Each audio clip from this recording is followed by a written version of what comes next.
નમસ્કાર મિત્રો, આપણી પૃથ્વી સૌરમંડળના સૌથી સુંદર ગ્રહોમાંથી એક છે અને આ ગ્રહ પર લગભગ 195 દેશો આવેલા છે, જ્યાં રાત અને દિવસ સામાન્ય રીતે ચાલતા રહે છે. પરંતુ આપણી પૃથ્વી પર કેટલાક એવા દેશો પણ છે, જ્યાં રાત થતી નથી. હા દોસ્તો, તમે બિલકુલ સાચું સાંભળ્યું. જ્યાં આપણા દેશ ભારતમાં 12 કલાકનો દિવસ અને 12 કલાકની રાત હોય છે, ત્યાં દુનિયાના કેટલાક દેશો એવા છે જ્યાં ક્યારેય રાત થતી નથી. આ સ્થળોએ સૂર્ય સંતાકુકડીની રમત રમતો રહે છે, અને આ રમત પણ એવી કે જેમાં મહિનાઓ વીતી જાય છે. દોસ્તો, જરા વિચારો કે જે દેશમાં રાત જ ન થતી હોય ત્યાં લોકો પોતાનું દૈનિક જીવન, ડેલી લાઈફ કેવી રીતે જીવતા હશે? તેનો અંદાજ તમે લગાવી શકો છો. ક્યારેક આપણે વિચારીએ છીએ કે કાશ આપણો સૂરજ ડૂબે જ નહીં અને આ દિવસ સતત ચાલુ રહે, પરંતુ પ્રકૃતિ સામે કોઈની ચાલતી નથી. અને આ જ કારણ છે કે દુનિયામાં 95% દેશો એવા છે જ્યાં રાત દિવસ સામાન્ય રીતે ચાલતા રહે છે, પરંતુ 5% દેશો એવા પણ છે જ્યાં દિવસ અને રાત મહિનાઓ સુધીના હોય છે. તો ચાલો દોસ્તો, જાણીએ આપણી પૃથ્વી પર એવા કયા દેશો છે જ્યાં રાત થતી નથી. રાત ન થતી હોય તેવા દેશો. 1. અલાસ્કા. અમેરિકાનું સૌથી મોટું રાજ્ય છે, પણ તે હંમેશા અમેરિકાનું રાજ્ય નહોતું. ખરેખર તો તે રશિયાનો ભાગ હતો, જે અમેરિકાએ 1867માં રશિયા પાસેથી ખરીદી લીધો હતો. અલાસ્કાને ગ્લેશિયરોનું રાજ્ય પણ કહેવામાં આવે છે. તેનો મોટાભાગનો વિસ્તાર બરફથી ઢંકાયેલો છે. અહીં 15 મેથી લઈને 15 જુલાઈના સમયગાળા દરમિયાન સૂર્ય સંપૂર્ણપણે ડૂબતો નથી.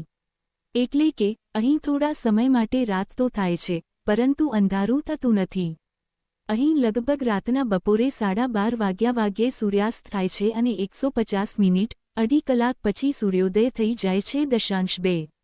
કેનેડા, જે દુનિયાના સૌથી મોટા દેશોમાંથી એક છે. તેનો મોટો ભાગ લગભગ આખો સમય બરફથી ઢંકાયેલો રહે છે. આ દેશમાં પણ દિવસ અને રાતનું વિચિત્ર ચક્ર જોવા મળે છે, પરંતુ કેનેડાના અમુક ભાગો જેમ કે ઉત્તર પશ્ચિમી વિસ્તારોમાં ઉનાળાના દિવસોમાં 51 દિવસો સુધી સૂર્ય ડૂબતો નથી. અહીં સતત દિવસનો પ્રકાશ જળવાઈ રહે છે. 3.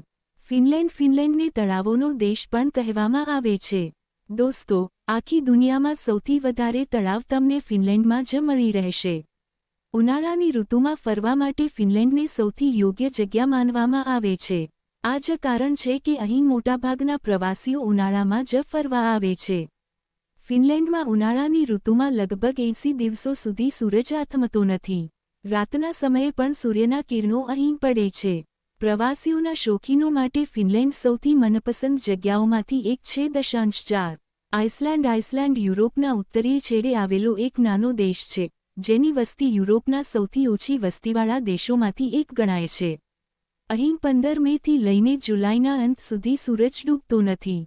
કુદરતનો આ કરિશ્મા જોવા માટે દુનિયાભરમાંથી લાખોની સંખ્યામાં પ્રવાસીઓ આ દેશમાં ખેંચાઈ આવે છે. 5.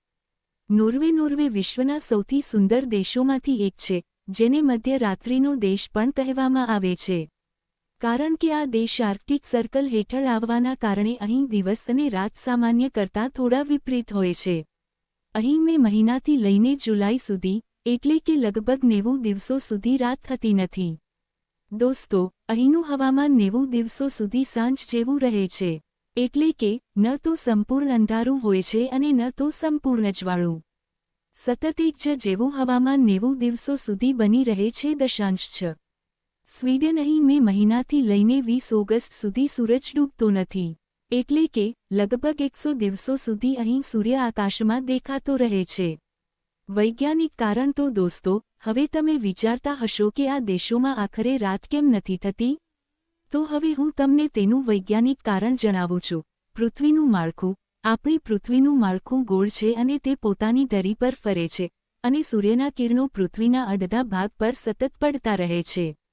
પૃથ્વીની ગતિના કારણે દિવસ અને રાતનું ચક્ર ચાલતું રહે છે. પૃથ્વીનો ઝુકાવ. પરંતુ જે તમે જાણો છો કે આપણી પૃથ્વી પોતાની ધરી પર સીધી નથી, પણ થોડીક ઝૂકેલી છે. એટલે કે આપણી પૃથ્વી પોતાની ધરી પર 23.5 ઝૂકેલી છે. સૂર્યના સતત કિરણો. આ ઝુકાવના કારણે, જે દેશો નોર્થ પોલ ઉત્તર ધ્રુવ પર સ્થિત છે, જે મેં તમને પહેલા જણાવ્યા, ત્યાં સૂર્યના કિરણો સતત પડતા રહે છે. પૃથ્વી ભલે સતત ફરી રહી હોય, પણ નોર્થ પોલ પર આવેલા દેશો પર સૂર્યના ત્રાંસા કિરણો સતત પડતા રહે છે અને 24 કલાક સુધી તેના પર સૂર્યના કિરણો પડતા રહે છે. પરિણામ, આ જ કારણથી આ દેશોમાં રાત થતી નથી. વિપરીત પરિસ્થિતિ અને તેનાથી વિપરીત, જ્યારે પૃથ્વી સૂર્યની વિરુદ્ધ બાજુએ જતી રહે છે, ત્યારે આ દેશોમાં ઘણા મહિનાઓ સુધી રાત રહે છે, કારણ કે 24 કલાકમાંથી કોઈપણ સમયે સૂર્યના કિરણો આ દેશો સુધી પહોંચી શકતા નથી, જેના કારણે આ દેશો ઘણા મહિનાઓ સુધી અંધારામાં ડૂબેલા રહે છે. દોસ્તો, હવે તમે સમજી ગયા હશો કે આ દેશોમાં લાંબા સમય સુધી દિવસ અને લાંબા સમય સુધી રાત કેમ હોય છે.